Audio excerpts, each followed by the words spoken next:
अस्सलाम वालेकुम।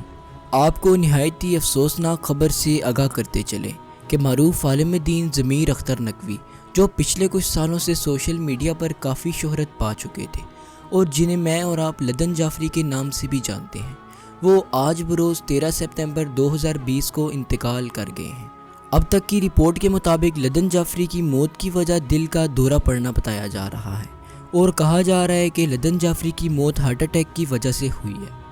ज़मीर अख्तर नकवी 24 मार्च 1944 को कराची में पैदा हुए थे और इनकी डेथ 13 सितंबर 2020 को हुई और वफ़ात के वक्त इनकी उम्र तकरीबन 76 साल थी।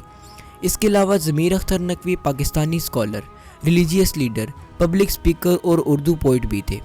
ज़मीर अख्तर नकवी एक मशहूर ऑथर भी थे जो अब तक 300 से ज़्यादा किताबें लिख चुके थे। आपको इनकी नमाज जनाजा के बारे में आगाह कर दिया जाएगा। इसके लिए आप हमारे चैनल को सब्सक्राइब ज़रूर कीजिएगा। अल्लाह हाफिज़।